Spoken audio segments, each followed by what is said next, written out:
Let's talk about breastfeeding, milk supply, all of that. This is coming from a mom of two, where with my first, I really struggled with breastfeeding. It was really, really hard for probably the first 3 to 4 months. And with my second child, it's been like night and day. Knowing what I know now, it's just been so much different. My milk supply is really great. This is not medical advice. I'm not a doctor, midwife, or lactation consultant or anything. I just wanted to kind of share what I know, what I've done, and hopefully I can help any other moms that are just like looking for resources or answers to kind of help them if they're really wanting to breastfeed. With my first, I really struggled with breastfeeding. She had a lot of tension. She had a tongue tie. I didn't really understand pumping or anything like that. I also struggled with low iron throughout my pregnancy and postpartum, which really took a toll on my milk supply, and I didn't realize that until way later. With my second baby, I really wanted to prepare my body and make sure that I had a better supply and didn't repeat the cycle with my first one. And so I started prepping myself during pregnancy. Making sure your hormones are in check is really important for your milk supply, especially your thyroid. You also struggle with really low iron throughout my pregnancy, so making sure that I was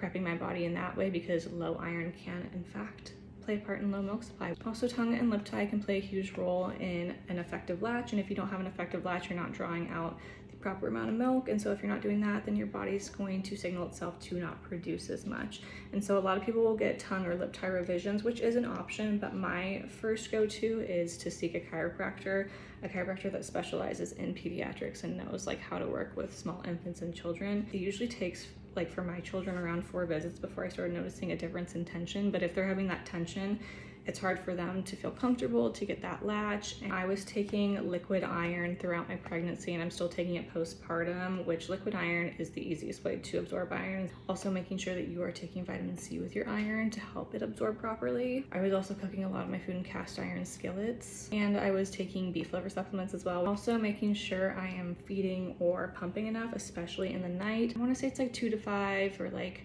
3 to 6, somewhere in those hours, your prolactin levels rise. And so you really want to make sure you're doing that middle of the night pump so that your body's like, okay, I need to keep really producing milk. You want to be pumping every 2 to 3 hours or nursing every 2 to 3 hours. For us, we feed on demand. I have an herbal tincture that I take as well. I honestly feel like it comes down to proper latch, making sure that you're effectively drawing out milk, making sure your hormones and iron levels are checked and okay. It is important to stay hydrated. It is important to be eating and getting enough calories in, but I wish I would have known what I know now back then. I feel like so many mothers talk about that, but you don't know what you don't know, and it took me a lot of research and finding a lot of this out, and so hopefully this helps. If you guys have any questions, let me know, and hopefully I can answer some for you.